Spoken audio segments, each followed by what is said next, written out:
আমরা যদি সামাজিক বৈষম্য কমাতে চাই, আমাদের কাজ হচ্ছে প্রাইমারি স্কুলকে শক্তিশালী করা। তাহলে কি হবে? তাহলে সমাজের নিম্নবিত্ত মধ্যবিত্ত ঘরের যে সন্তানরা, তারা সক্ষম হয়ে উঠবে সামাজিক প্রতিযোগিতার ক্ষেত্রে, এবং সামাজিক উন্নতি করবে তাদের, এবং সামাজিক বৈষম্য কমবে। ফলে আমাদের বাচ্চাদের শিক্ষিত করে তোলা, স্বাক্ষর করে তোলা, সেটা কিন্তু আমাদের প্রত্যেকের জন্য দায়িত্ব। কারণ দেখেন, আমাদের শ্রমিকরা বাইরে কত যাচ্ছে, তারা ইনকাম করে কতটুকু? খুব সামান্য। কিন্তু যেসব দেশের শ্রমিকরা দক্ষ, তারা বাইরে গিয়ে কত ইনকাম করছে। ফলে আমাদের দেশের একজন নিম্নবিত্ত ঘরের সন্তান, মধ্যবিত্ত ঘরের সন্তান, সে যদি সুশিক্ষিত হয়ে ওঠে, সে যদি শ্রমের কাজও করে, তবু সে এমন শ্রমের কাজ করবে যেটা তাকে হায়ার সোশ্যাল স্ট্যাটাসে নিয়ে যাবে। সেজন্যই এইটার কোনো বিকল্প নাই। আর উচ্চশিক্ষার ক্ষেত্রে যদি প্রাথমিকে তার গন্ডগোল থাকে, সে কোনোদিনই উচ্চশিক্ষায় ভালো করতে পারবে না। সে একটা ডিগ্রি পেয়ে ফেলতে পারবে, কিন্তু ভালো করতে পারবে না। ফলে আমি সবার কাছে আহ্বান জানাবো যে আপনারা যে স্থানে আছেন সেখানে আপনার কর্তব্যটুকু করেন। আপনার বেশি কিছু করা দরকার নেই। তিনি টিচার, উনি ওনার ক্লাসটুকু নেন।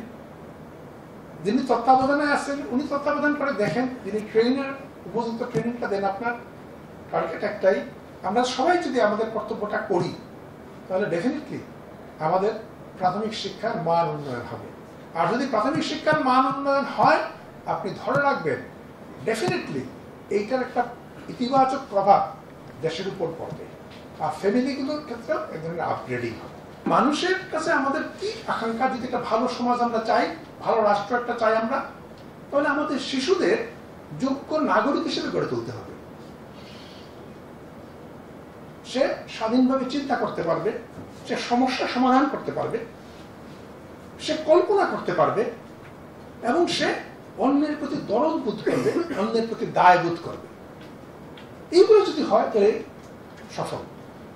ফলে আমাদের শিক্ষার লক্ষ্যটা এমনই হওয়া উচিত।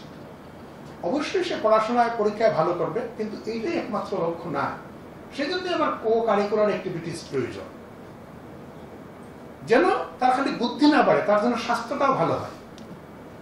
আমাদের দেশের এটা অস্বীকার করার কোনো কারণ নাই, সামগ্রিকভাবে শিক্ষার মান খুব খারাপ। ফলে আমাদের যেটা হচ্ছে, কেউ বলেন আর কি, এটা হচ্ছে শিক্ষার একটা ইলিউশন, উচ্চশিক্ষার ইলিউশন, এক ধরনের ভ্রান্তি। আমার বড় বড় ডিগ্রি হয়ে যাচ্ছে, কিন্তু ডিগ্রি অনুযায়ী কি আমার সেই যোগ্যতাটা আছে? এটা হচ্ছে প্রশ্ন। এটা তো অনেক ক্ষেত্রেই হচ্ছে না। এবং এতে কি হচ্ছে? এতে আমাদের দেশের শিক্ষিত বেকারের সংখ্যা খুব বাড়ছে। কারণ অনেক ক্ষেত্রেই সে উপযুক্তভাবে কাজ করতে পারছে না। কেন আমাদের দেশে বিভিন্ন সেক্টরে বাইরের দেশ থেকে লোক এনে কাজ করাতে হয়? তাহলে এই বিষয়টা কেন হচ্ছে? কারণ আমাদের শিক্ষাতে আমরা উপযুক্ত লোক গড়ে তুলতে পারতেছি না। এবং এটার সূচনা হচ্ছে আমাদের প্রাইমারি শিক্ষা থেকে।